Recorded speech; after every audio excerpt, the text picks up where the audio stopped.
നമസ്കാരം, news prime മലയാളത്തിലേക്ക് സ്വാഗതം. ഇന്ത്യയിലെ വാണിജ്യ വ്യാപാരം രണ്ടായാണ് തരംതിരിച്ചിരിക്കുന്നത്. ഇന്ത്യയിലെ നിരവധിയായ കമ്പനികൾ ഷെയർ മാർക്കറ്റിൽ തുക നിക്ഷേപിക്കുന്നത് ഒന്നെങ്കിൽ ബോംബെ സ്റ്റോക്ക് എക്സ്ചേഞ്ച് വഴി, അതല്ലെങ്കിൽ നാഷണൽ സ്റ്റോക്ക് എക്സ്ചേഞ്ച് വഴിയാണ്. നിഫ്റ്റിയും സെൻസസും കയറ്റിറക്കങ്ങളുടെ സൂചികയിൽ നിൽക്കുമ്പോഴാണ് വിവിധ കമ്പനികൾ അവരുടെ ഓഹരികൾ വിറ്റഴിക്കണമോ വാങ്ങണമോ എന്നുള്ള കാര്യം തീരുമാനിക്കുന്നത്. എന്നാൽ ഈ കാര്യത്തിൽ കൃത്രിമത്വം നടത്തിക്കൊണ്ടിരിക്കുന്നതിൽ ധനകാര്യമന്ത്രി നിർമ്മല സീതാരാമൻ വലിയ തോതിലുള്ള ഇടപെടൽ നടത്തി എന്ന ആരോപണം വ്യക്തമാകുന്ന സാഹചര്യമാണ്.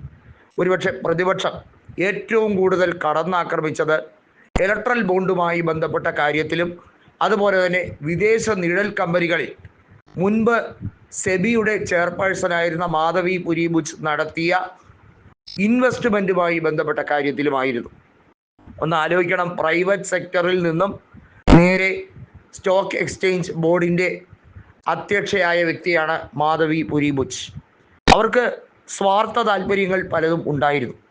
അത് സംരക്ഷിക്കാൻ വേണ്ടി വിവിധ കോർപ്പറേറ്റുകളുടെ നിഴൽ കമ്പനികളിലേക്ക് വിദേശ നിക്ഷേപം നടത്തി സഹായിക്കുക, അത് എല്ലാ തരത്തിലും BJPയെ ഇലക്ട്രൽ ബോണ്ട് നൽകാൻ സഹായിക്കുന്ന പദ്ധതികൾ ആവിഷ്കരിക്കാൻ വേണ്ടിയുള്ള സൂത്രപ്പണിയായിരുന്നു.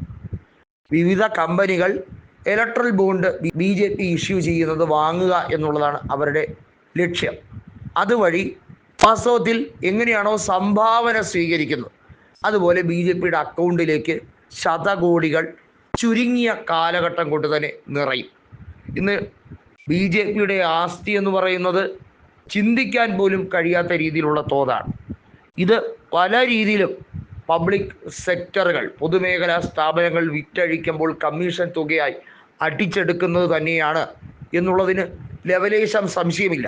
ഈ കണക്കുകൾ രാഹുൽ ഗാന്ധി തെളിവ് സഹിതം എടുത്തു പറയുമ്പോഴാണ് കേന്ദ്ര സർക്കാരിലെ പലർക്കും അവർക്ക് നെറ്റി ചുളിക്കേണ്ടി വരുന്നത്. കാരണം രാഹുൽ ഗാന്ധിക്ക് ഒരു ഒളിമറയുമില്ല, അദ്ദേഹം സത്യസന്ധമായി കാര്യങ്ങൾ പറയും.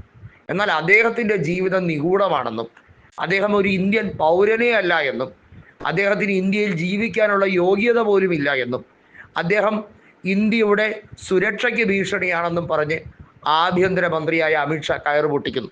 എന്തെന്നാൽ അദ്ദേഹത്തിൻ്റെ മകനെതിരെയും അതുപോലെ നിർമ്മല സീതാരാമനെതിരെയും അതുപോലെ മാധവി പുരിബുച്ചിനെ പോലുള്ളവർക്കെതിരെയും മാത്രമല്ല, കൃത്യമായി കോർപ്പറേറ്റ് നയങ്ങൾ ആവിഷ്കരിക്കുന്നതിന് പകരം പ്രൈവറ്റ് കമ്പനികളുടെ കൂടെ കൂടി അവർക്ക് വേണ്ട സഹായങ്ങൾ എല്ലാ തരത്തിലും പബ്ലിക് സെക്ടറിനെ വിറ്റുതുലച്ചുകൊണ്ട് ചെയ്യുന്നതാണ് ഇപ്പോൾ മോദി സർക്കാർ നടത്തുന്നത്. BSNL പോലുള്ള ബ്രോഡ്ബാൻഡ് സംവിധാനങ്ങൾ പൂർണ്ണമായും നശിപ്പിക്കാൻ കൃത്യമായി ഈ സർക്കാരാണ് മുൻകൈ എടുത്തത്. 2014 ശേഷമാണ് BSNL പരിപൂർണമായി തകർന്നത്. അതിന് കൃത്യമായ കാരണം ഇത്തരത്തിൽ കോർപ്പറേറ്റ് നയങ്ങൾക്ക് പരമാവധി സഹായം ചെയ്തു കൊടുക്കാൻ പൊതുമേഖലാ സ്ഥാപനങ്ങളെ നശിപ്പിക്കുക, ചൂഷണം ചെയ്യുക, അവരുടെ ഓഹരി വരുമാനത്തിൽ വലിയ തോതിൽ ഇടിവ് സംഭവിക്കാൻ ഓഹരി മേഖലയിൽ തന്നെ കൃത്രിമം കാണിക്കുക. ഈ കൃത്രിമം കൈയോടെ പിടികൂടി. അതാണ് രാഹുൽ ഗാന്ധിയോട് ഇത്രയും വലിയ ചുരുക്ക്. മുൻപ് പല പ്രതിപക്ഷ നേതാക്കളും ഇന്ത്യയിൽ മികച്ച രീതിയിൽ പ്രവർത്തനം നടത്താൻ ശ്രമിച്ചിട്ടുണ്ടെങ്കിലും ഇത്രയും ക്രിയാത്മകമായി ക്രിയേറ്റിവിറ്റിയോടെ രാഹുൽ ഗാന്ധിയെ പോലെ വളരെ ചുരുക്കം ചിലർ മാത്രമാണ് പ്രതിപക്ഷ നേതാവായി ഇരിക്കുന്നത്. ഏറ്റവും മികച്ച പ്രതിപക്ഷം ഇന്ത്യ കണ്ടിട്ടുള്ളതിൽ വെച്ച്, ഇന്ത്യയുടെ സ്വാതന്ത്ര്യലബ്ധിക്ക് ശേഷം ഈ ഭാരതം സാക്ഷ്യം വഹിച്ചിട്ടുള്ളതിൽ വെച്ച് ഏറ്റവും മനോഹരമായ പ്രതിപക്ഷത്തിൻ്റെ നേതാവാണ് രാഹുൽ ഗാന്ധി എന്ന് അതുകൊണ്ടാണ് നിസ്സംശയം പറയാൻ കഴിയുന്നത്.